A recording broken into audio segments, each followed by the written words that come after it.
So I think as far as like this week on the podcast goes, we should start off with taking a victory lap, giving a round of applause for completely calling CM Punk joining the Bloodline for War Games with Paul Heyman doing the introduction on top of it. And damn, did he have some drip too? Dude, he looked good. He looked good. He was pulling like a wardrobe straight from Solo's closet and then like leveling it up. Dude, You see that watch? bro, that Hall thing, of Fame ring? dude, he came out like a fucking stud. Like, holy shit. And that fucking swag he had when he was walking, like, holy shit. Oh, dude, when he hit the ladies and gentlemen, like, Oh, man. I loved seeing all of like Jay and Jimmy and like Sammy's reaction to that. Like, Jay was smiling ear to ear. He couldn't hide his joy. He was loving that moment. It was good, man. I was even happy. That was great. Oh, dude. After the show went off the air, I just sat there for a minute, just like in glee, just enjoying, just basking in it.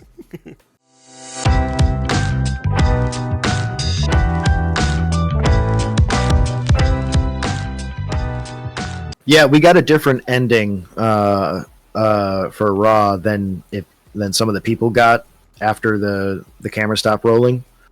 Not like much different. We just got to see everyone put their ones up, and then No, that was SmackDown. Or sorry, SmackDown. I meant SmackDown. Sorry. Yeah.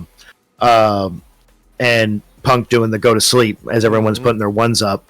We didn't get to see that in the like the rebroadcasting of it. So Yeah, they did a little bit of polish on that. A little bit of nudging, so people could see that. Kind of like I was happy to see it.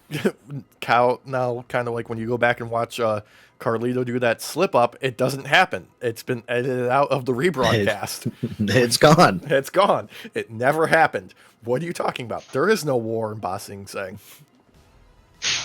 Oh, gotta love it. We can just edit it out. You'd think editing Derek would be good at that. He's okay. He just has to be in the mood for it, you know? He does have to be in the mood. Yeah. But no, like the main thing we gotta get through is Full Gear, which neither one of you watched, if I'm correct here. Yeah, wasn't not able to watch that, unfortunately. A little bit busy the past few days, but I did see some highlights, so I won't say that I didn't see anything, but I'm less reliable, basically. That's totally cool. The thing that I want to get out like right off the bat is this whole thing with the Costco guys. I didn't get it from the beginning, like right from the jump. Like these TikTok dudes that they brought in, like I was just like I resigned myself. Like whatever. I'm just maybe I'm just too old or out of touch, or I just don't see the appeal of it.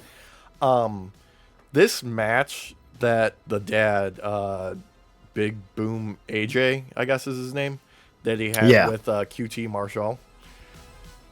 Isn't QT Marshall QT Cinderella's? Are they related somehow? I have no idea. Okay, I couldn't tell you. All I know is like QT is the dude who saw himself as a bigger star, left AEW, decided I'm gonna bet on myself, cut a bunch of weight, got in the shape of his life, started doing like indie dates south of the border, came back to AEW for like a more of a backstage role and whatnot, and has just been like a team player like you wouldn't believe since returning, and has been like apparently this whole setup was kind of like his brainchild.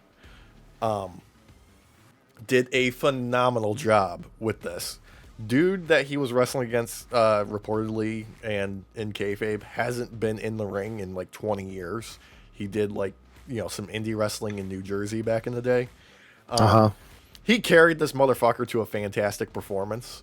It wasn't really like anything mind blowing. It wasn't like, you know, the high flying athletics of like a Will Ospreay.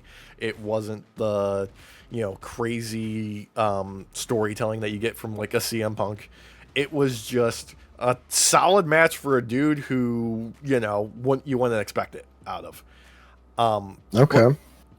I turned the corner on them because it seems like this dude is just generally a dad that wants to do something fun with his son and his son's friend. Like, they were just like, he was milking the entrance, like giving like high fives, saying hi to his family, making sure his son is like, you know, getting the pull it all in. They're getting on the top rope, having the like. It seems like a dad trying to make his son's dream come true. That's what it feels like. Was it like a 10-minute fucking entrance? Oh, dude, yeah. It was longer than any entrance Roman Reigns ever had. It was insane. Oh my god. But like the crowd was into it. Like they were having fun. It was just like one of those like it was a wholesome, feel good type of thing that they were able to pull off. That's good though. I feel bad for this obese little bastard, the Rizzler, because that's his name, and his whole thing is he's a fat kid that does a face. Oh, that kid. Oh, yeah. I know that kid. Yeah. Exactly. Okay. All right. I'm not going to lie to you, Alex. Ever since the whole Diddy thing and everybody calls him the Diddler now, it's hard to hear anything else even remotely close to it because my mind goes straight there. And even worse, that's a kid. Yeah. Do we know his real name? No, I have no idea what his real name is. His real name is the Rizzler, Derek. Come on. This is God damn it. Shoot. All right. I can get through this. No, I can get through this. Yeah. Honestly, maybe. Highlight of the entire thing though was AJ's son, who goes by Big Justice, speared the fuck out of QT Marshall. Like he sold it like death. It was hilarious. You got like a 10-year-old spearing a grown ass man, and he made it like he sold his ass off. He sold his ass off like he was Shawn Michaels going up against Hulk Hogan. Dude, that's a future fucking Goldberg right there, boy. Dude, it was like he sold it better than fucking Goldberg's son ever did. Oh, that's awesome. Yeah. That makes me so happy. Hell yeah. Yeah, this was straight up like for something that was on the 0 hour and was just with some like fucking like TikTok, you know, overnight megastars. It actually felt good. It felt wholesome. It didn't feel like, oh, hey, this is just horrible cash grab for notoriety. This is just fun. Oh, okay. So, unlike Triple H handing over the hardcore belt to Travis Scott. Yeah, exactly. The exact inverse of that. Yeah. Literally the exact inverse. Wow. Mm-hmm. Wow. Yeah. 0 hour also had God, who was it? There was a women's match, I want to say. Yeah, Anna Jay versus Deonna Purrazzo. I missed this. I didn't tune in fast enough to catch this. Yeah, so I completely missed this, so I got no judgment on it. Okay. Apparently it's the first one of the night. And they closed out 0 hour with a 4-way with Dante Martin, Commander, Buddy Matthews, and the Beast Mordos. Dude, this was fun. This was just fun. Buddy Matthews, over as fuck, dude. Like, they need to give this dude a singles push immediately. And Beast Mordos is just getting better and better and better. Like, the crowd are starting to really, just see what he has to offer and just be like, yes, please, more of this, more. Yeah, no, I'm one of those people, actually, because I was like, who the fuck and what the fuck? Mm-hmm. And then when I saw him wrestle Ricochet, I was like, oh, I want to see him wrestle way more. Yeah. Way fucking more. Also, Commander, he came out with Alex Abrahantes in his corner. Mm-hmm. Abrahantes choosing to elect to wear a tracksuit modeled after some Vegeta-style Saiyan armor. Yo, what? Yeah. Dude. It was really just like a screen print on like a tracksuit jacket, but go for it, dude. Why not? He had the white gloves. I'm not gonna lie to you. Mm-hmm. I next Halloween might be Vegeta. Yeah. Yeah. Yeah. You've got the receding hairline for it. Oh, I'm like old man Vegeta at this point. Yeah. Basically. Yeah, GT style when he decided to crop it real short and grow a mustache. Well, okay. I do technically have a mustache, but Yeah. it's connected to the rest of the beard, so I'm okay. Yeah. I'm okay. Yeah. I'm not going to do one of them weird cop stashes that Vegeta did. Yeah, that was a choice. That was a choice. Well, okay, Leather so vest. I was going to say the leather vest makes me think more porno stash. You be the judge. Editing Derek might have put an image of Vegeta from GT there. Up on there. Yeah, like right there. Yeah. You be the judge. Yeah. But yeah, 0 hour, pretty short, 3 quick matches. Well, not quick, but Jesus, with that entrance. 3 matches, and then we got to the show proper. They did start off with the World Tag Team Championship 4-way. The first 3 entrances were, live streamed with 0 hour, like leading into the pay-per-view. Okay. Super fun shit happening here. House of Kings of the Black Throne. They got a live music introduction of some black metal shit going on. That was fun. Outrunners. They redid the ratio of the cameras to make it old school 4x3 for their entrance. That was a blast. Really? Yeah. Oh, that's awesome. Yeah.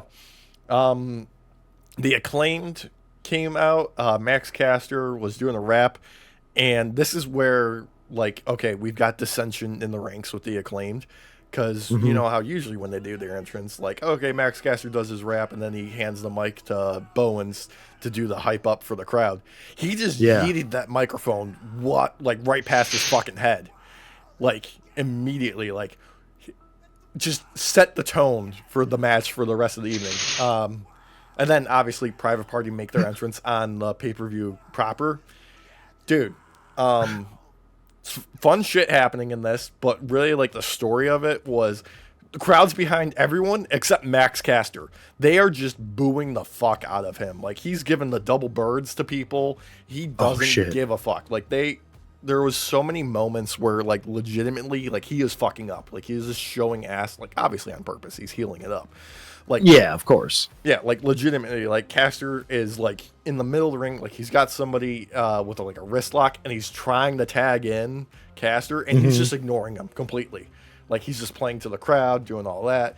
Then there was a moment later on where, like, Bowens, like, he's almost got the victory, and Caster goes for the blind tag. And he actually, like, goes for the pin, and the ref's like, dude, you're not legal. He is. And Bowens is like, dude, what the fuck are you doing? What are you doing to us? Oh my god. Yeah. Oh my god. So basically, are they done?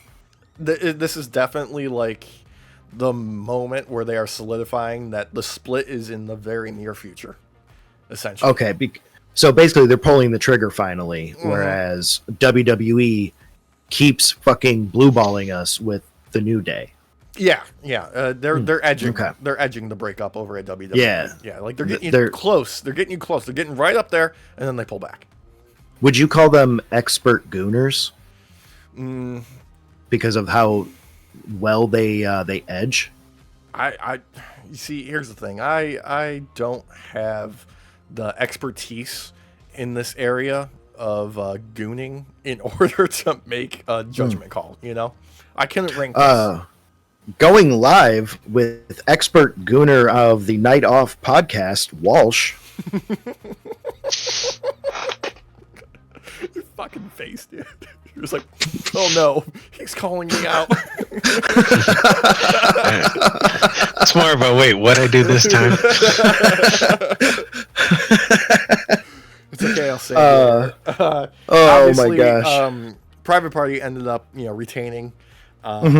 They're really doing a fantastic job of building on this run instead of it just being whatever. Every time that they've made an appearance, they've put on some stuff. They've been solidifying that, oh no, it makes sense to have these guys strapped up right now. They're doing great. I was saying that before. Like, when they got strapped up, I was real happy. And I like when they are wrestling. Every match is fun to watch them in. Yeah. So this particular match had one of the best setups for their finisher that I've seen in a long time.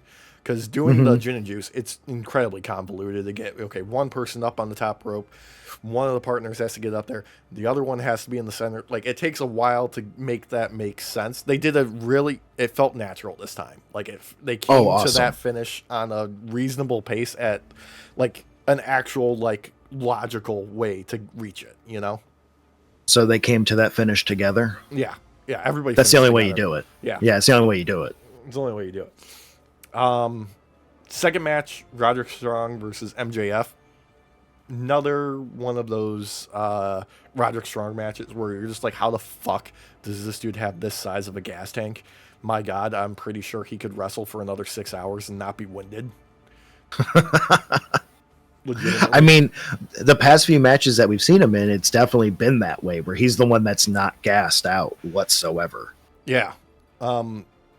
This is also like the beginning of kind of like the theme of the night, where it was the story of people trying to destroy their opponent's limbs. Like almost every match, this entire card was about somebody trying to completely destroy somebody's arm or leg or something like that. MJF ended up getting the win with his Salt of the Earth armbar. And then after the bell rang, he went out, grabbed a steel chair, shoved it in there, and then stomped on his arm for good measure. This, of course, led to Adam Cole, Undisputed Kingdom, coming out to make the save, along with Kyle O'Reilly. Okay. MJF, runs off. And this looks like, okay, this is what the story is going to be, going forward, because Kyle O'Reilly immediately goes for fucking Adam Cole and being like, okay, what are you doing here? Fucking go after MJF. That's the only thing you actually want. You don't fucking care what happens to anybody else. Why aren't you chasing him? Type of thing. Okay. Yeah. Okay. Yeah. He's pulling it like the common baby face. You watch your opponent run away. Mm-hmm. Yeah. Yeah. There was also a real great moment in the beginning of this match where MJF ducked to the outside, grabbed a mic, and just decided to berate the crowd in Newark. It doesn't matter what the dude does as far as being as fishing for the cheapest heat possible. People are still going to love MJF for being that big of an asshole. It's just how he is, and good. That's the way it should be, in my opinion. He's more fun like this. I was going to say, Walsh, I don't know if we've ever actually shown you any of those videos of MJF just roasting people. Mm-hmm. Either a crowd or interviewers. Yeah, the dude goes hard. And granted, a lot of these can be considered cheap shots. They still go hard. Yeah. Especially when he's wearing his fucking scarf and everything. Mm-hmm. Dude. Personal favorites of mine are from his sit-down long interviews with Brandon Walker for Wrestling. Those are fantastic, yeah, because there's no cheap. Well, there's cheap heat in those, and there's cheap shots, but he just keeps building on them for the course of an hour and a half each. It's so good. Oh man, or the interview. I think it's off. That's also on Wrestling, where he was like, "No, your chair must be lower than mine." Yes, that's that. Yeah, that was the second one that he told him. I know you've showed me that one. Yeah. That one's great. That one's amazing. Mm-hmm. Speaking of amazing, we finally got a fucking good Mercedes Moné match against Chris Statlander for the TBS Championship. Obviously, you got Statlander in there, and she makes everybody look good. But this was the fucking match that Mercedes needed, finally, to just, show people, no, this is why she's here. It was fucking balls to the wall, fantastic. 100%. Hell yeah. Beginning to end, they did the whole thing. And the new record holder for the longest women's match from AEW, I think. Okay. Coming in just under shy of 20 minutes, I think. Wow. Yeah. Hell yeah. Mm-hmm. Yeah. But once again, this is another one where it's okay, we're going to tell the story of somebody's limbs getting destroyed because it was Mercedes just trying to dislocate Chris Statlander's legs throughout the night. It was great. This was solid. Mercedes ended up winning, retaining, looking good while doing it too. She sold her fucking ass off in this. Like, there were a couple of times where she took a move and you looked like she fucking died. Like, she looked dead. Hell yeah. With how she sold it. It was great. Crowd really was behind Statlander this whole way, and Mercedes was playing it up. There was a handful of moments where you could really see her just doing everything she could with her face to tell the story of, like, how have I not won yet? What is happening? And just, there was, oh God, I can't remember I think it was a setup for a power bomb that Mercedes turned into a fucking cutter that was just phenomenal. It was possibly one of the greatest moments of the night. Oh, that's awesome. Yeah. Hell yeah. Because I've been needing like a good Mercedes Moné match. So I am going to watch Full Gear. Yeah. Even though I missed it for the podcast. Yeah. Yeah, that's definitely one to watch back because it's finally fucking just a damn good match out of her. Well, and I mean, like you said earlier, you have Statlander in there. You're guaranteed something good already. Yeah. But the fact that Mercedes actually got to have a good match on her side too, like hell yeah. Yeah, I'm convinced that Chris Statlander is one of those wrestlers that you hear tale of who could have a 5-star match with a broom. You know? I could believe that actually. Because she's definitely turned some matches where the opponent was definitely sloppy into a better match just by being herself. So hell yeah. This one kind of surprised me. Up next was Switchblade Jay White versus Hangman Adam Page. Just because, like, the crowd couldn't decide whose side they wanted to be on. There was a lot of dueling chants throughout this. And obviously, like, these two are so fucking good. But this is another one where they were just both of them were trying to destroy each other's legs the entire time. That's what it was. Like, Hangman at one point had Jay White on the outside, and he put him in an ankle lock. And it was just Jay White trying to drag both of them back to the ring to not get counted out. Okay. So basically, Full Gear 2024 was everyone trying to Lieutenant Dan each other. Exactly. There was some hands on like hands being attacked too, but it was mainly legs. A lot of leg action. A lot of people needing crutches or wheelchairs after last night. Yeah. A lot of them are going to be on a boat and then jump off. Yeah. And just swim somewhere. And then get new legs. And then get new legs. Yeah. Jay White, once again, defeating Adam Page, taunting him after the fact by holding up 5 fingers in front of his face while he's laying on the mat. Just being like, I got 5 on you. I was just about to ask, that's a 5th win, right? Yeah. So, yeah, damn. 5-1 is the record now. Damn. And then this ended up with Jay White making his exit, Hangman going after him, like going to pursue him, and Christopher Daniels coming out being like, dude, no, stop, it's over. And just Hangman, just a hard right, just laid out Christopher Daniels. Once again, showing that he's just completely unhinged and he don't care who gets in his way. Well, I mean, that match had no baby face, so, like... I feel like Jay White's got the face kind of, like, turn cemented. Yeah. Like, he's got the crowd on his side for being a face. It's just, he doesn't wrestle like a face. I was going to say, he's like an anti-hero. Yeah. Like, or an anti-villain, or whatever you want to call it. Like, he is a face, but he's a questionable face. He's in that gray area. Yeah. But yeah, just tons and tons of counters happening in this match. That was so much fun to see. Particularly the finish. Super fucking clean. Didn't see it coming so fast. God, these guys are insane. I wish I watched this already. Yeah. No, you're going to wish you watched this after I tell you what happened next, because that was Will Ospreay versus Kyle Fletcher. And fucking Will Ospreay just keeping that fucking title on his shoulder of, I'm going to steal every show I'm on, by being insane. He came out wearing some Punisher-inspired gear. Yo. Yeah. Fletcher coming out wearing all white and a crown. Just being like, no, I'm the king now, bitch. That's how it works. Yo.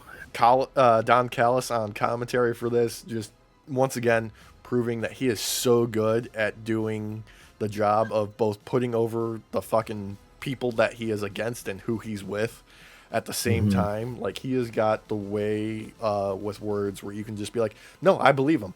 Because he'll say something terrible about somebody and put him over in the same sentence, and you'll just be like, no, that makes sense. I believe you. Yeah.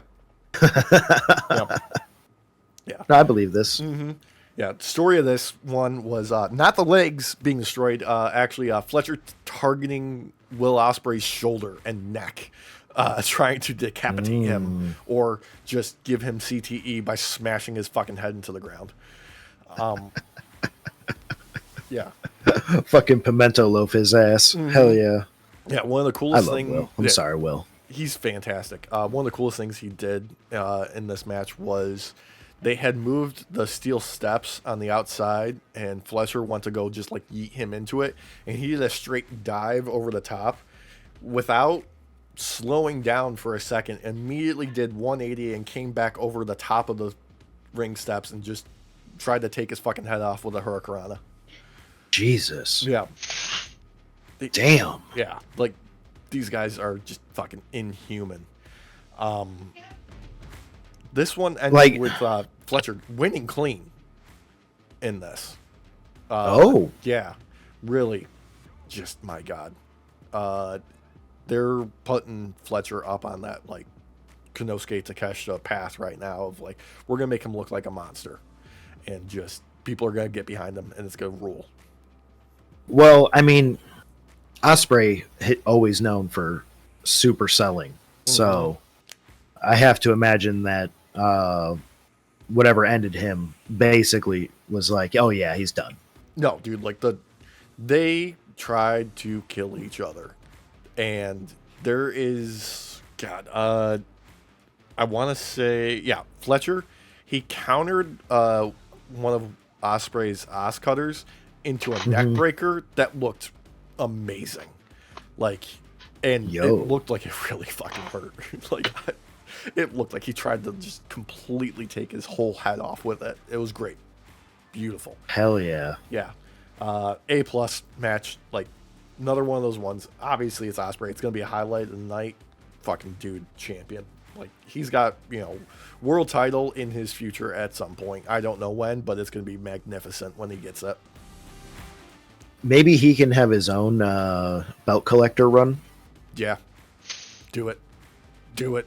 Give him every Hell belt. yeah. Just give him every belt. Just give him... go right through every division. Yeah. Gotta catch them all. Yeah, like, no, seriously, like, give him the trios champion. Just him. Just give him all three belts for three people. Just give him all of them. Have him go do intergender matches to take the women's belts. He does all of the tag teams by himself. Absolutely. Like, fucking, like, he Hell yeah. starts appearing in other promotions. He captures that WWE speed belt that's exclusive to X. God. Twitter, as it should be known. Yeah. Yeah. I've watched zero of that. Yeah. Nobody does, except for people on Twitter, which is just bots. At this point, yeah. And Elon Musk. Yeah. And yeah, I was gonna say, and like Elon Musk screaming into the void. Do you think that's what he was going for? Yeah. Yeah. Probably. Yeah. He wanted porn bots and yes men, and he got it.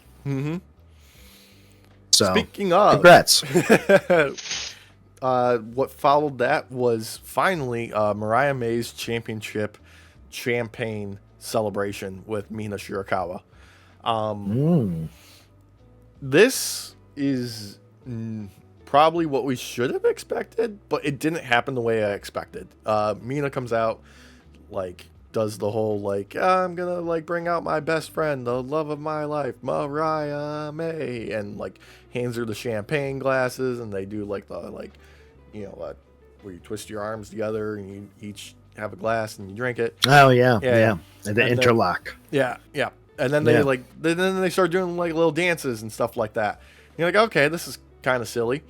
And then Mariah May, like a fusion dance. No, like, they're just dancing, like, separately. Oh yeah. Oh okay. Yeah. I was gonna say, because you have to be spot on with that, otherwise, like, you get like some horror show shit happens. Yeah, some body horror. For real. No, But while Mina's back is turned, Mariah May grabs the bottle of champagne and cues up to just smash her on the back of the head. Mina, however, spots it, turns around, kicks the bottle right the fuck out of her hand, and then spears her off the stage through a table. Both of them laid out. Mina gets up, looks like she's missing a tooth, and there's just blood pouring from her mouth. Proceeds to like spit and slobber it all over Mariah's head and walks the fuck out because she gets dragged away by security. What? Yeah, not what I expected. Just like, okay, we're doing the turn now, immediately. Wait, okay, was she like actually missing a tooth, or is this like some sort of shoot? I don't know. Couldn't get a clear view. There was a lot of blood. Huh. Yeah. Huh. Mm-hmm. That had to hurt real fucking bad if that's real. Yeah. I'll say that the table spot, first table went into business for itself, didn't bend. Second table, it smashed immediately. So they kind of like bounced off the first table and then went through a second table. Oh. Yeah. Bouncing's not good. Yeah. Bouncing not good. Yeah, it was a rough bump. But Jesus. It's kind of what I expect from these two, though, because they are like, oh, hey, yeah, we're, fabulous ladies who hit really fucking hard. Just try to destroy people and ourselves with this shit. Like, for any DBZ fans who don't watch AEW, it was basically Bulma versus Chi-Chi. Yeah. Yeah. Two really good fucking fighters just beating each other up. Yeah. Hell yeah. Then, in something that was, okay, Jack Perry versus Daniel Garcia TNT Championship. Jack Perry, he's got a fantastic entrance. He's got a great look.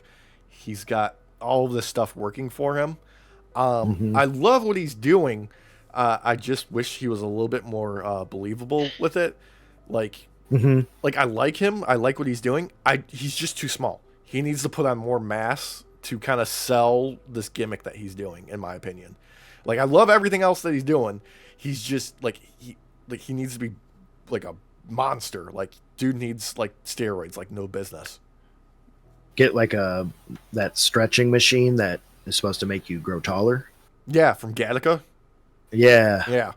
Like, dude, just, like, he doesn't have like the actual like physical presence to sell it, which is the only thing that's not working for it right now. The match itself, yeah, great, fun. Lot of Jack Perry taking like control very early out. There was a great spot where they were on the outside and Perry just puts Daniel Garcia through a table and then grabs a trash can and just dumps all the fucking trash on him and just saunters back to the ring for him to get counted out. Yeah, a lot of great stuff with legs here. Like, was it like an actual garbage can, like with real garbage, or was it like a staged garbage can? A little 50-50. It's definitely a staged garbage can, but they at least attempted to make the garbage look real. There was a lot of discarded bits in there. There was like, oh, hey, it was a water bottle and like a can and like chunks of cardboard and shit and just like random bits and bobs that was from the arena. You know? Okay. All right, I'll take it. Yeah. I'll take it. Also, it was kind of fun because Garcia got like wrapped up in the tablecloth that was on the table itself, so it looked like he was like unceremoniously buried. That's awesome. Yeah. But ended up with Garcia firing up at the end, catching Jack Perry by the fucking leg, put him in a sharpshooter, and just like torqued the fuck out of it in order to get him to tap out. So Garcia, new TNT champion. They also did a great bit of business with the video package entrance for Garcia, where it was like playing like a voicemail from his mom and stuff like that. Really, it looked fantastic. It was good. Like, he deserved it. It was awesome. So, question then. Yeah. Because he's won a title in ROH before, in Ring of Honor. Right. Is this his first one in AEW? Yeah, this is his first AEW title. Brother, congratulations. Yeah. Yo. Hell yeah. Yeah. solid. Definitely not going to be like anybody's favorite match, but I'm happy with the ending. You know. Well, I'm happy too. Obviously, haven't seen it as a recording, but that's awesome. And also, it gives Jack Perry a chance to maybe try a new gimmick out too if he wants. Yeah, like he just needs to change up something. Something's not meshing completely with it. Like he's got a lot of like good stuff. It's just not meshing quite well yet. Well, I mean, you don't have to completely go away from the gimmick, but kind of maybe evolve it somewhat now. And this is an opening to do it. Yeah. So I will say, Jack Perry was rocking some black denim jeans that were painted, and it looked fucking dope. Like shades of like old school RVD with his like airbrushed, singlets. Oh, hell yeah. Some cool shit going on there. Then, International Championship, Ricochet taking on champion Konosuke Takeshita. My God. Solid all the way around. Takeshita and Ricochet just putting on a fucking clinic. This was a story of not limbs getting destroyed, but Takeshita targeting Ricochet's back, trying to fucking paralyze this dude. Oh, my goodness. I mean, he can't fly if he can't move. Yeah. So, yeah. Honestly, I wish the crowd was a little bit more up for this, but I think this was just a symptom of the show in general, because this was like AEW giving zero time for like things to breathe this night. Like it was just gas, no breaks all night. Like there was no real downtime. There wasn't a chance to catch your breath, give you a reset, go for a piss. It was just, no, we're going to keep adding on more and more weight until you're crushed to death. Alex? Yeah. This pay-per-view was called what? Full Gear. Oh, okay. Okay. Yeah. All right. So, I don't know. So Maybe not half gear. No, not half. Not half gear? Yeah. Not first gear? No. No? Full Not Gear. neutral? No. Full gear. Full gear. Okay. Yeah. That brings me to a side tangent there. Do you know the lore of Full Gear and why it is called Full Gear? No, but going live with AEW historian Walsh. It is called Full Gear because originally conceived by the members of Top Gear, the British version, Clarkson, Hammond, and May. They actually came up with it, and they're like, well, what is also Top Gear, because it can't be better than us? And they're like, it's like Full Gear. Like as much as you can get. It's full. Yeah, you have to avoid the copyright infringement there. You don't want Taz suing you for gimmick infringement. Exactly. Yeah. This was, of course, back in 1856. So, Yeah. Yeah. God, Copyright they were- infringement was very different then. They were talking about gears in a windmill. God, those Top Gear guys are old, huh? They've been a long Oh, they've been doing it a while. Yeah. They were around when windmills went from using only wooden slats to more cloth design. Yeah. So it was an innovation, really. It went from one rotation every once in a while to two. Yeah. Until its eventual top evolution end that we saw all in Gundam G-Wing with the Dutch Gundam, which was actually just a windmill with legs.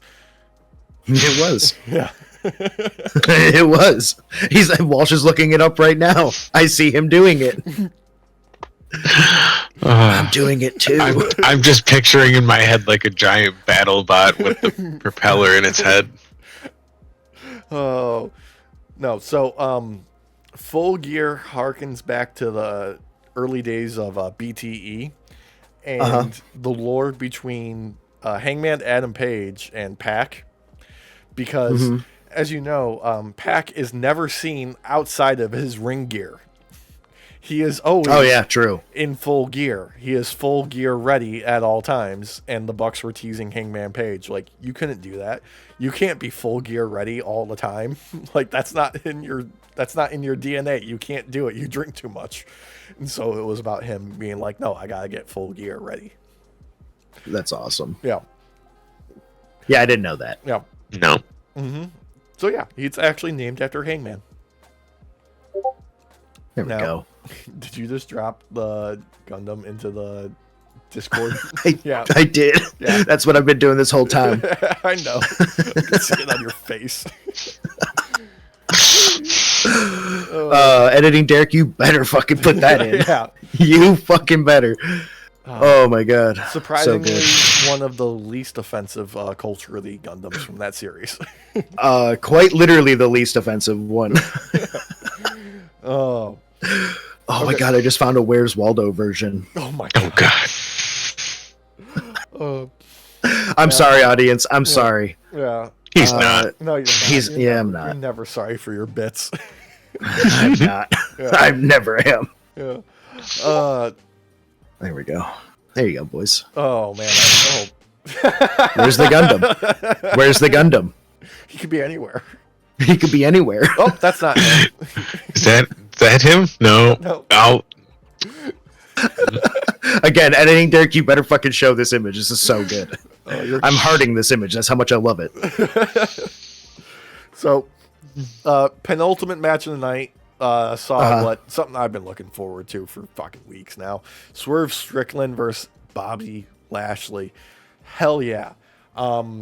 Swerve rocking out with some Tyler the Creator inspired gear. Like he had a mask made of his last Full Gear appearance where he's like covered in blood and shit.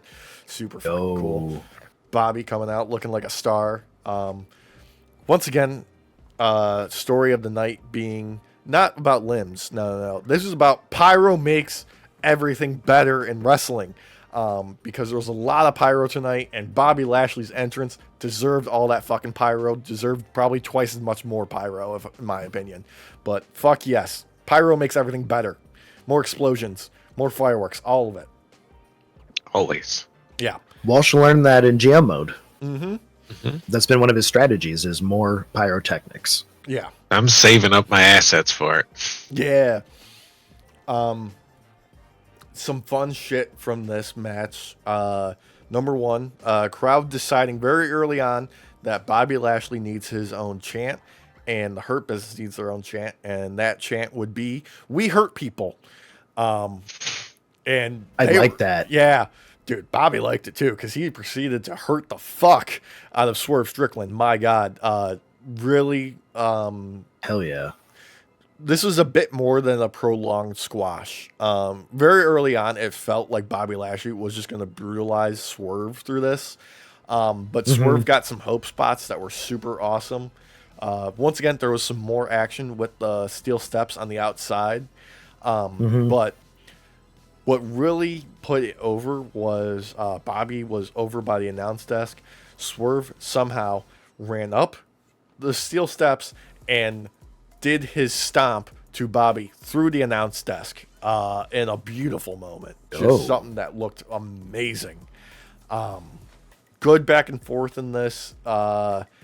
Turns out, though, fucking when Bobby Lashley gets his submission, the Hurt Locker in, there ain't no getting out of that. Fucking Swerve got knocked out from that. Like, he passed the fuck out. They called it there. Fucking ruled.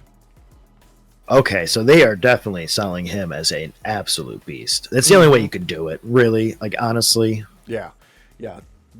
Getting the victory off a referee stoppage, right way to do it off a previous AEW World Champion. Because Swerve didn't give up. He didn't give up, so they can, keep this like in their back pocket for more next week. Well, and like Swerve has always kind of been like the fight from behind kind of guy, like the underdog type. So you expect him to not really put out the hurt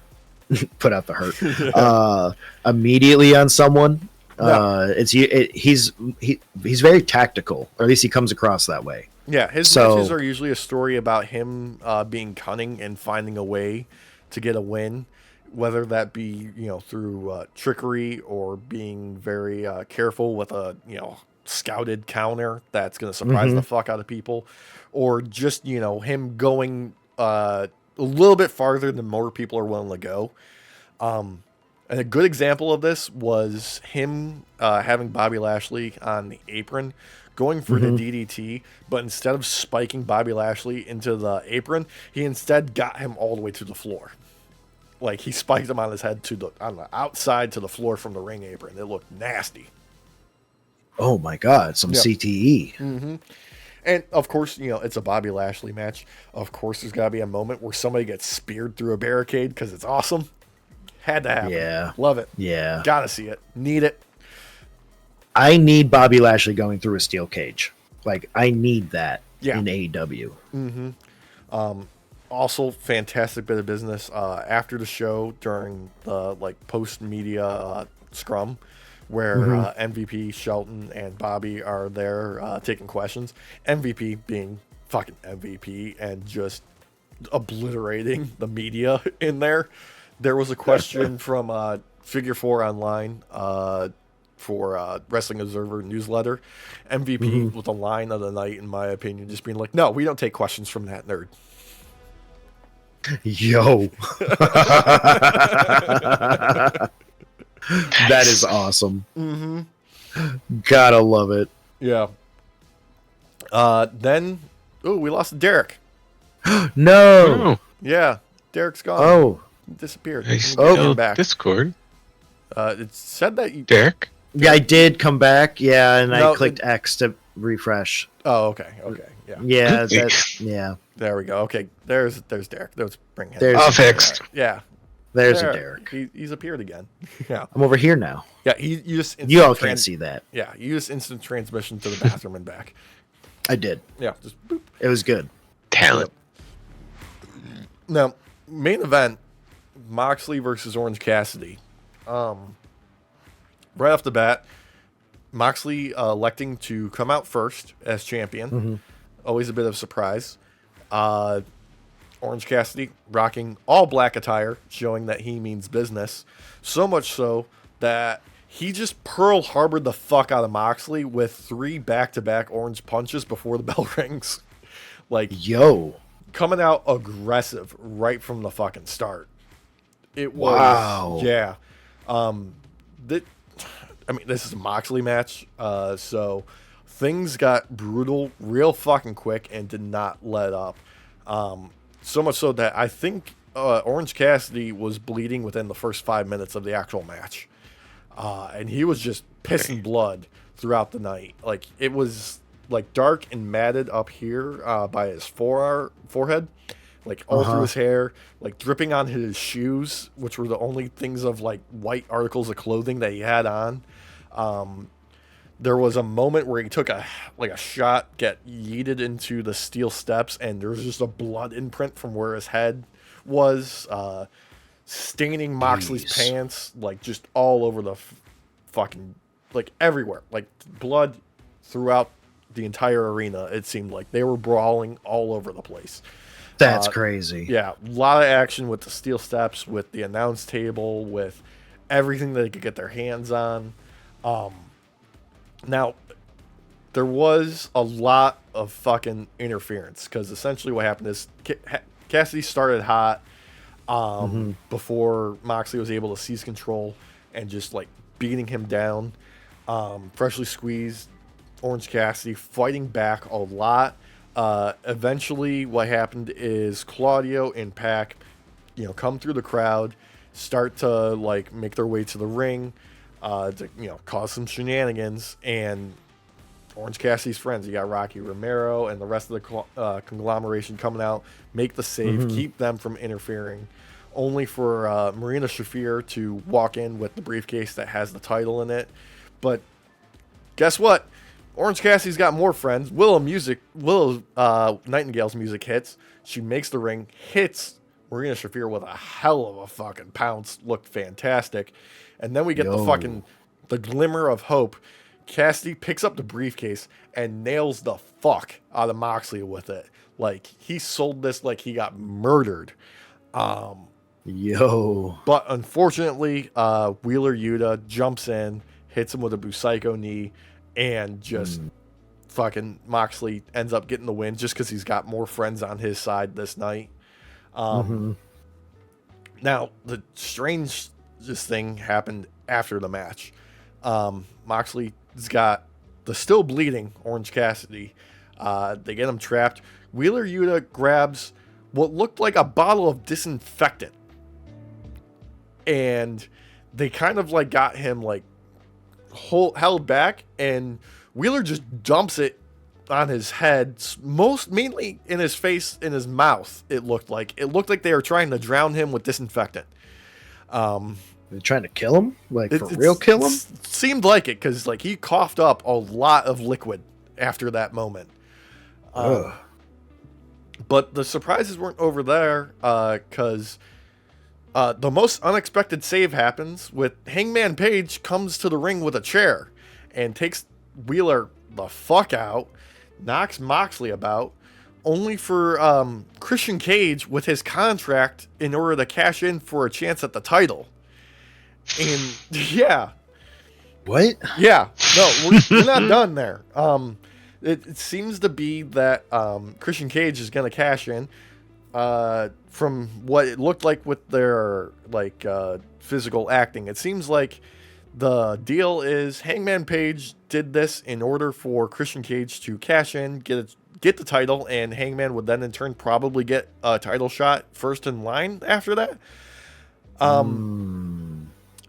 I don't know what the actual intention there was, because instead Jay White shows up and puts the kibosh on the whole thing, hits Christian Cage with a Blade Runner, and steals the contract in one fluid motion that you believe was a goddamn magic trick. Anyway, this whole fucking schmaz ends up with Jon Moxley, the rest of the Death Riders being like, no, we're taking off. We're getting out of here. And they make their way through the back. They're heading towards their pickup truck when I think it was a Crown Vic, I'm going to say, comes from off screen and just smashes right into the truck and takes it, like, just obliterates it. Claudio and Pac thinking on their feet, being like, well, fuck this, we need new wheels, and destroy, I'm assuming, the valet that they have for the arena, and just steal the car keys for another truck and just tear ass off out of there. Camera's like, hell yeah. Well, what the fuck do we do now? Oh, wait, who was in the car that was all spray painted up? Obviously, it's fucking Darby. It's Darby Allin. He gets out. He's fucking pissing blood from the car accident that he just caused. Jesus Christ. Yeah. Somehow, like, barely is able to climb on top of the giant fucking pickup truck, because the dude's all of, like, 5'7", I think, and just starts smashing it up and screaming at Mox to come back. Yeah, fucking. That's awesome. Yeah, show goes off the air with fucking Darby smashing up the truck with a skateboard and just pissing blood out of his head. That's fucking awesome. Jesus Christ. Yeah, just fucking, like, early, like, I'm going to say, like, 99 WCW fucking ending way of a fucking pay-per-view with just everybody fucking getting involved and madness happening. But it's about time they got, like, the top faces and heels, like their top stars in the company, involved in this Moxley feud with the rest of the company. Yeah, because it can't be ignored anymore. No, it can't be. Like, it just can't be. So, yeah, like, damn. Yeah. Overall, just an insane, like, I couldn't keep up with what the fuck was happening way to end the show. That's crazy. That's awesome. Mm-hmm. At first I was thinking, like, oh, I bet it was like some sort of like pre-shot fucking thing, and now I'm thinking, like, no, that was probably Darby actually in the moment. Yeah, like, they could have obviously very easily had a stuntman do the driving and bring in Darby, but knowing Darby, he probably is like, no, I'm doing this. Are you kidding me? You're giving me an opportunity to fucking cause a horrible car crash? I'm gonna do it. Exactly. Yeah. Once you said it was Darby, I was like, oh, it was probably actually him. Yeah. Like, no doubt. Jesus. Ugh. But yeah, that's awesome. Yeah, that's the tail of the tape for fucking Full Gear 2024. Just, we're gonna keep ratcheting up the madness. It seems like things are gonna keep getting crazy. We're gonna get more convoluted and crazy, and more people are getting involved, and it's just gonna be Crash TV. That's what's happening. I'm okay with that. I'm okay with that, because it stands out against WWE right now, and that's needed. Mm-hmm. So, yeah. definitely setting the stage for next pay-per-view, World's End, end of the year. So definitely getting Darby versus Mox main event. That's happening, obviously. Oh, that's guaranteed now. Yeah. Yeah. Yeah, definitely going to be a lot of shenanigans with Hangman, Christian Cage for the weeks to come. I'm assuming this is going to be like them teaming up to try and get the title off of Mox somehow. We'll see. Now, the thing that I'm excited about, that regardless of what happens at the pay-per-view, is Kenny Omega's on the way back. He's got his returning match set for New Japan's Wrestle Dynasty against Gabe Kidd. Yes. Which is kind of like their version of Forbidden Door. So that's going to have people from AEW, New Japan Pro Wrestling, CMLL, and it's going to be a blast. I guarantee it. It's going to be nuts. Oh, I can't wait. Yeah. Which I'm hoping that means that after that match, fucking Kenny's gonna be like, okay, I got that taken care of. Time for me to go clean up at home. And grabs his little broom and he's like, I am coming to clean things up. Well, I would love to see a Kenny Omega versus John Moxley match. So, to have Kenny Omega come back, and not only come back, but basically like pull a Goku and just like knock every fucking Death Rider out, and then take on Moxley and take the belt and everything. Like, you can't say no to that.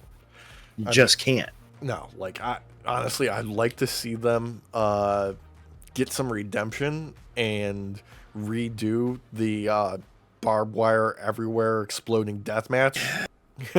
Bring that back. And actually get it done right this time. Yeah. Dude, I forgot about that match. Most people did, because it was a great match up until that moment where things were supposed to explode and they didn't. Yep. Instead, it was a couple of sparklers and some smoke. Yeah, Walsh, we'll have to show you this because that shit was hilarious.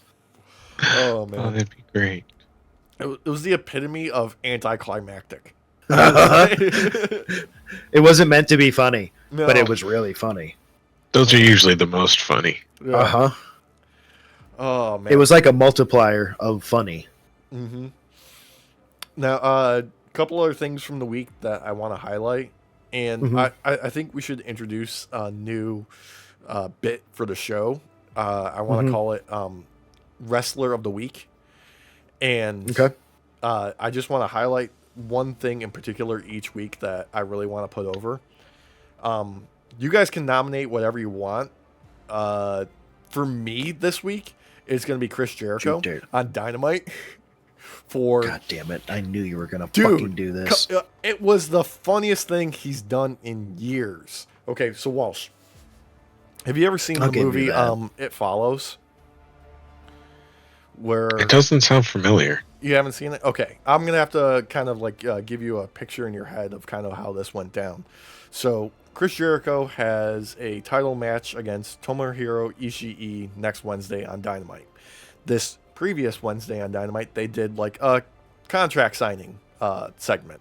And they set this up, they were like backstage in the locker room. They had a little table set up. Both of them are there. Renee's in the middle, being like, hey, we need you guys to, sign this contract. Chris Jericho takes one look at it and goes, I haven't had my attorneys look this over. I got to have them have some eyes on it before I can sign this. Obviously, everybody, like the commentary team, is like, what the fuck is he talking about? Like, you've had like all week to do this. Why is he doing this now? And Chris Jericho's just like, just one moment. And he just kind of like picks up the little contract, starts making his way, walks out, goes into the hallway, sees his face on the wall there and goes, hey, what a good looking guy. And over the shoulder in the background, you just see Tomohiro Ishii just come out from the room that they were in and stares him down and starts walking towards him. And Chris Jericho is like, oh, okay. And they proceed to do a slow chase through the entire arena all the way to the ring. With Chris Jericho like putting a trash can in his way and Ishii just knocking it out, throwing somebody in his way and Ishii just throwing the guy over a barricade. I knew you were gonna pick this. Dude, it was good comedy. It was Chris Jericho doing good comedy, Derek. My favorite part though, Alex, Yeah. was when he grabbed the calendar off the wall that had January 6th, 2021 circled, and he threw it on the ground to try and stop him. Yeah. And he just kept walking over it. Yeah. Yeah. He just walked right over it. And it's like, I don't care what your wife was doing. I don't care what your wife was doing. Yeah. I do. Yeah. Look, that it was a good moment for the week, okay? It was Chris Jericho doing something right for once. I will give it to you. It was pretty funny. I actually did like the bit. I did. Yeah. I knew you were going to pick it though. Because that was pretty funny. Yeah, it was actually funny. It was actually funny for once. Chris Jericho doing something right, remembering his roots of being like, oh no, I can still be funny and not try and just be an intolerable prick and, try and hawk Omaha steaks to people on my podcast. Exactly. Yeah. Speaking of which. Oh, if only. If only. No. Yeah. Brought to you by Omaha Steaks. Not really. Not actually. Walsh, do you have a highlighted wrestler, yellow highlighter wrestler you're gonna put up front? I got nothing. The only thing I saw was that clip of Paul Heyman coming out and introducing CM Punk. I mean, that was a great moment. It was a great moment. Yeah. Something else from that same show on SmackDown I will put over is Kevin Owens coming out wearing a tuxedo shirt to beat Cody. He wanted to dress up, Alex. Yeah, he wanted to be dressed up for him. He got his best shirt on. And fucking Cody didn't have the fucking the kindness to do the same and wear his little fucking politician outfit. I will say, I can't say much. I wear suits a lot. Yeah, so. You do. You got your Clark Kent uniform. We'll say fantastic promo from the two of them. That was great. Yeah, that the emotions felt real from both sides. I really felt like both of them were going to cry at certain points. And not like making fun of, like it was like legitimate. Like it felt like people's feelings were hurt. Yeah, and they were expressing that hurt to each other. It was cool.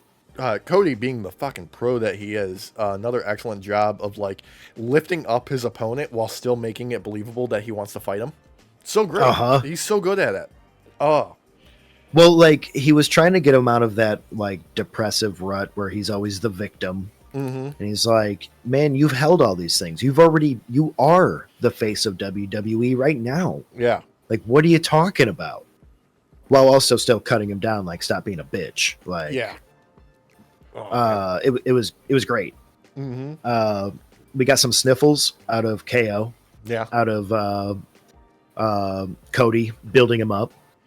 And we got some sniffles from Cody as well.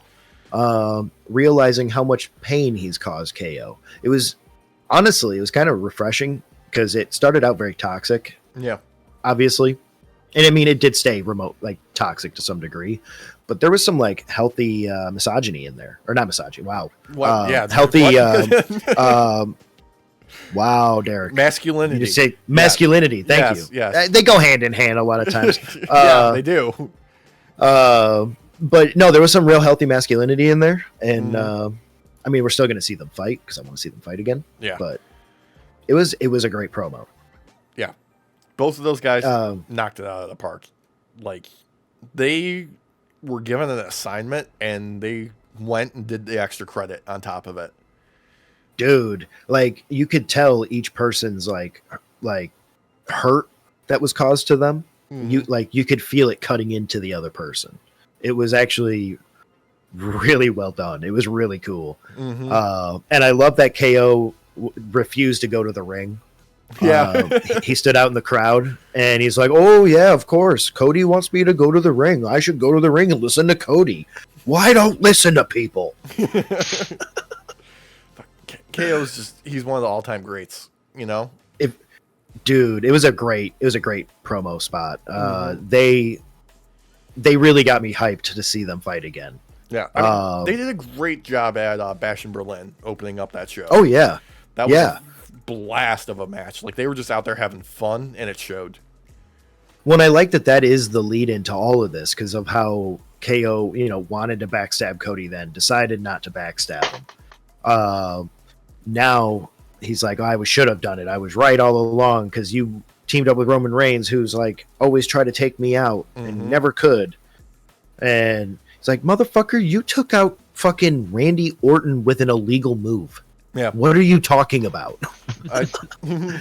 I also love that he hasn't targeted Sammy at all through this endeavor with the bloodline, really. Like, there's a little bit, but he's kind of leaving him alone because he's like, I kind of screwed over Sammy a lot over the years, so he kind of gets a pass. I'm not gonna hate him too much right now. And Sammy believed in him recently too. He's like, you got this, brother.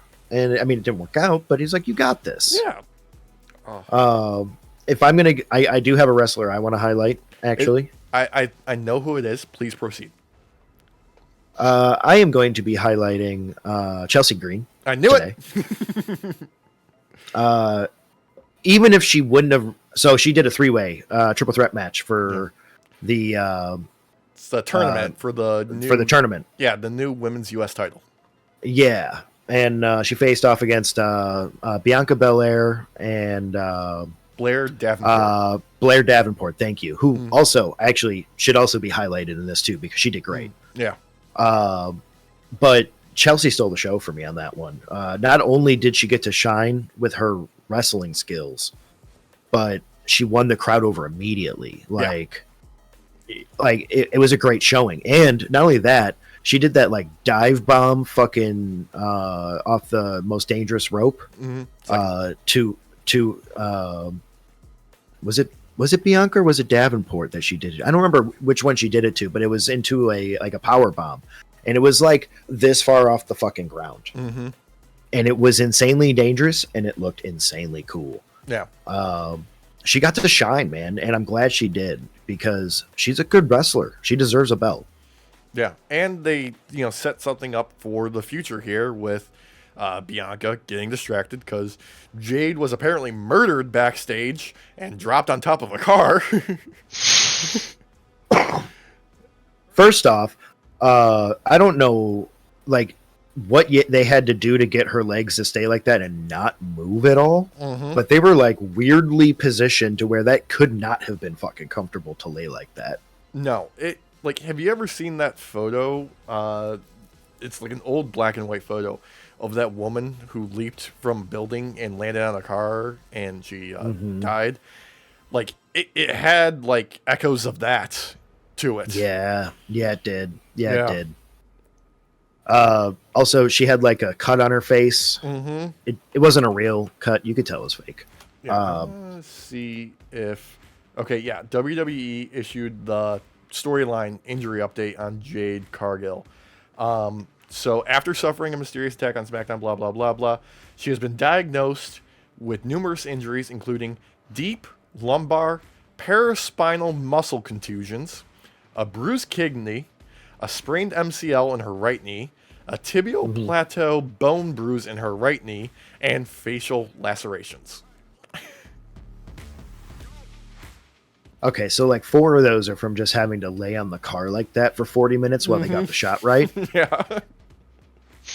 And the facial lacerations, while I did say they were fake a moment ago, were very likely done to herself while she had to lay there that long while they got the shot right. Yeah. And done in boredom. Yeah. But, yeah, that's something that they can run back to because it'd be like Bianca, like if Chelsea Green ends up taking the whole thing, she'd be like, I never lost to you. I had to go help my friend. Yep. Yeah, and I think that's a great future setup. And it actually, theory crafting, because I think you're on the same page as me here. I think Chelsea's going to take this belt.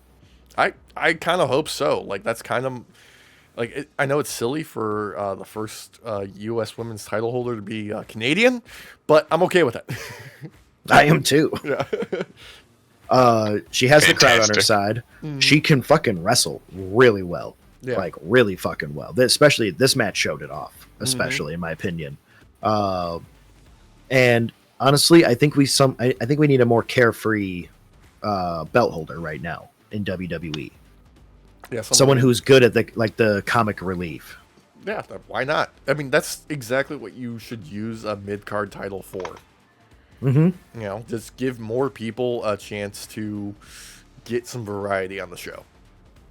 Like, plus, she'd be great at selling those like accidental wins where like the opponent goes to like do a move to her, but it backfires and she lands on top of them on accident and then gets counted out and she retains and shit. That shit will be hilarious. And it'll be great moments when she actually like legitimately wins one without any sort of fuckery involved, where she's just winning on pure skill. Be great. Hell yeah. With the skill she showed off in this match, like, I think it's time for her to shine more and stop giving her garbage to play in. Like, please. Yeah. Let's not do another bit where she smells for multiple weeks in a row. Yeah. Like, let's not do that anymore. Because people who heard me say that might have initially thought, like, what, she's in garbage, like bad matches. Like, no, they made her play in garbage. Yeah, they had a dumpster match. A fucking dumpster match. But yeah, on the topic of the U.S. titles, the men's U.S. title heating up with LA Knight and fucking Shinsuke Nakamura being mysterious and evil again. And dude, I want to. That promo he cut for that. The pre-recorded. Yeah, that was pretty terrifying. That hit all the right notes for me, man. With all those, like, that deep red with the graphics and stuff like that, and just mocking LA Knight and just being like, oh, it's gonna be good. Like, some of that imagery is so well done. I want to know who that artist is, because like that image of LA Knight kind of like hands, face in hands, and he's like kind of like on a mountain of lies, dude. Yeah, like it was him being like propped up by the crowd type of thing. Yeah. Really well done. Really well done. That shit was crazy. And Shinsuke played his part amazingly well. Him coming out to just batter the fuck out of LA Knight was amazing. Loved it. Absolutely loved it. Yeah. This is a week of just like good fucking shows. Well, we've been wanting Shinsuke back, and this is like a great way to fucking do it, man. Yeah. I like when Shinsuke Nakamura like really embodies that king of strong style character, where it's just like, no, I'm going to show up and I'm going to knee you so hard in the face you forget who and where you are. And I'm going to do it because I just want to. I just want to be evil, you know? I don't need any more motivation from Shinsuke than that. I like him being a bastard. Well, and I love that, like, he does that to LA Knight, and then he literally just saunters off. He's like, I'm done. I'm good. I've had my fill. It was fucking, dude, it was so good. It was so dastardly, like, because he's not walking away, like, looking at LA Knight and shit, like, walking backwards. No, he's just looking down. He's like, all right, I'm good. I've had my fill. See you guys later. Yeah, peace. Not. Go kick somebody's head off. Dude, it's needed, man. Like, not only does he look powerful right now, but he has this like almost supernatural kind of evil about him right now, which is great because it gives off that like Sith vibe. Yeah, it's very much the vibe of Darth Vader at the end of Rogue One, where like he purposely turns off all the stuff on his chest panel to make that reveal more dramatic, because he's not only is he evil, but he's also a bit of a drama queen. I was going to say, because I don't know if anybody knew this, but that camera angle we get is actually him holding his phone for his TikTok channel. Hey guys, slaughtering rebels. So, and that was a TikTok dance, everybody. It just so happened to have all those extras there to sacrifice. So, hey everybody, I'm new to doing a new TikTok challenge where you've got 30 seconds to slaughter as many rebels as possible in a single corridor. Tried this out a couple of times already. We're going for a world record today. Wish me luck. I don't know TikTok dances. I don't want to stand up and shake my butt right now. So. Yeah, it's you go on the Fortnite and you can learn the dances from all the emotes there.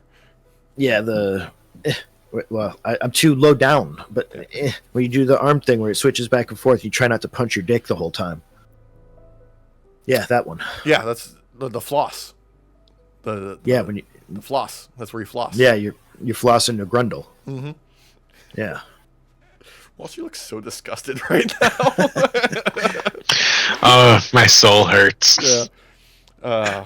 Going live with Master Flosser Walsh. It's my third job. Mm-hmm. That one doesn't hit as hard. I'm sorry. No, it don't. Something that will make you feel a little bit better and help your soul is the return of Rhea Ripley with a brand new protective face mask for War Games that makes her look like a bird woman. I'm gonna say. I'm gonna go with like a plague doctor or knockoff Batman. Walsh, if you don't know what he's hinting at, she does not have a big nose, okay? Like in real life, like with just her nose. They gave her plague doctor nose for this fucking mask for some reason. It's huge. Yeah. It looks like a beak. Yeah. It's not a beak. For safety. It's protecting the orbital bone by making the nose stand out very far, so the nose takes all the damage instead of the orbital. I just hope she doesn't headbutt anybody because it's going to look like she's pecking them. I mean, she did headbutt Liv the week prior on Raw. But that was the clear one, though, and that one didn't look as bad. That one didn't look like this one, Alex. No. Look, I'm kind of here for the cheap knockoff superhero look, though, because it's so silly that it's going to be like that much more dramatic when it gets ripped off. She's in her crow phase right now. She decided to take it a step further than Brandon Lee and add a beak to the outfit. This is the crow in between the Brandon Lee and the forgettable Bill Skarsgård one that just came out that nobody saw. I forgot about that. Of course you did. Everyone forgot about it. It was in theaters for a cup of coffee and then it was gone. Oh God! Oh God! Well, because it didn't want to pay for the cup of coffee. It's like $7 now for like a shitty cup of coffee. Yeah, you got that right. Jesus, you gotta pay $14 just to get some cream. Yes, you do. Yeah. Oh man. I never saw that movie, audience. No intention to. Yeah. I was like, you know what? I've seen The Crow already. I don't need to see it again. Yeah, and I don't need to see any of the sequels. Even the one with, what's his name from T2. Yeah. Edward Furlong as the Crow. You know what? Happened. You know who we need as the Crow? Who? Edward Norton.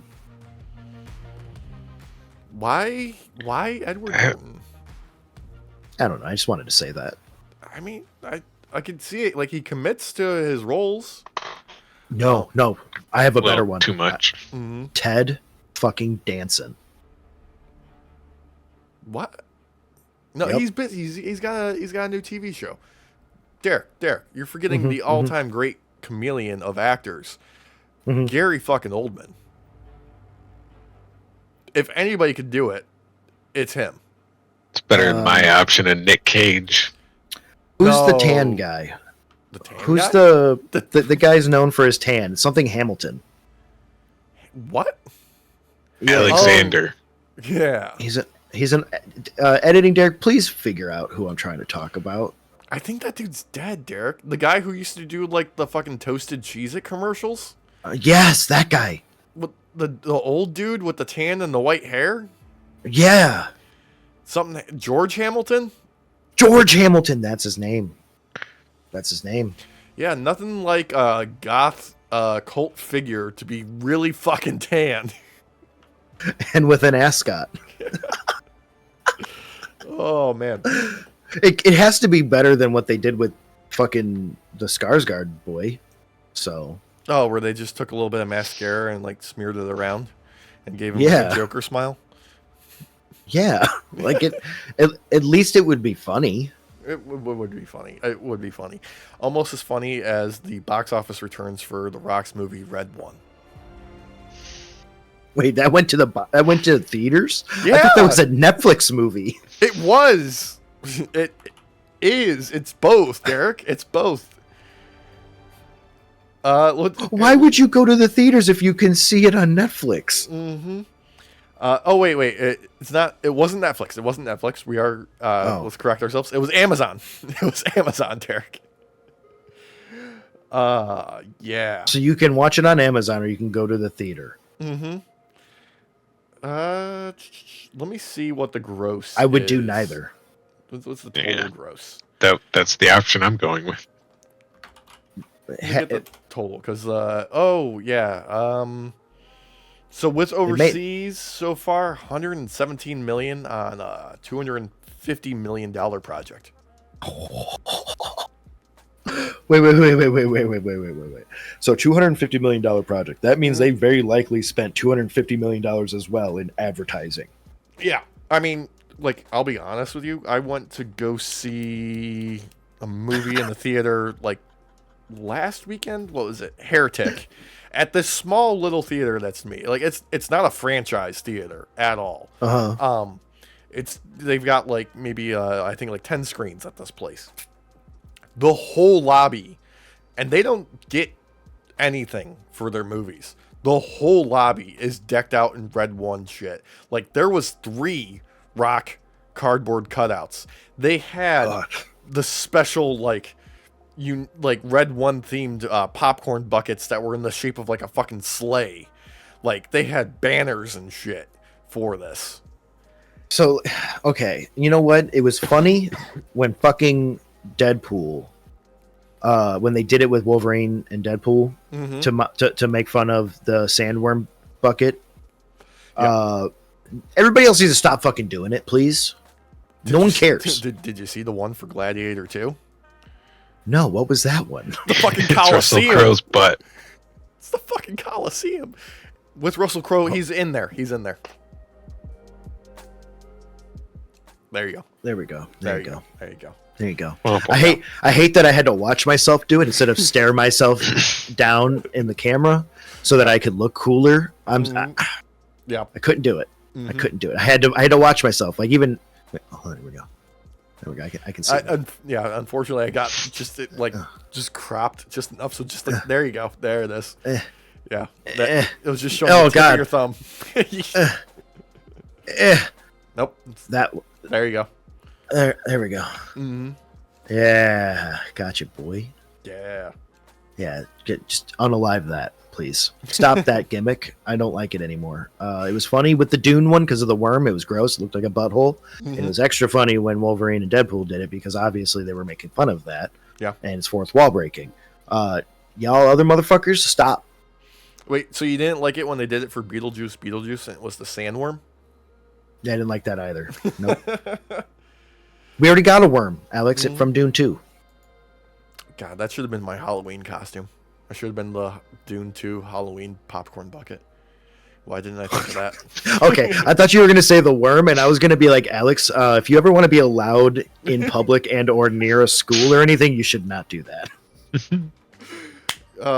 This is why I'm never having kids. Yeah. Thank you so much for joining us on your night off. We'll see you next week. Remember, like, comment, share, subscribe. I'm going to throw out something here real quick. I know I've mentioned it before about getting a night off sign or merch on TV. I'm gonna amp up the challenge here. This is only going to be for the first person that does it. The first person to get a night off themed sign on broadcast wrestling television, whether that be AEW, WWE, TNA, what have you. The first and only the first person to do this, I will buy you whatever you want out of my own pocket from our store.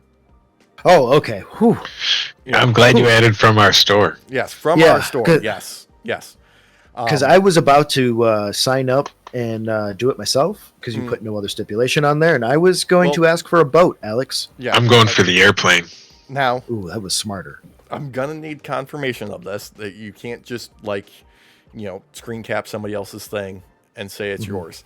I need you to take a selfie at the show with the sign, tag us online at nightoffpod, send it to us along with what show you're at, all of that. If you got a time code for when it's on screen, even better. If you get a screenshot of it, fantastic. But I need verifiable photo evidence of it being real and happening.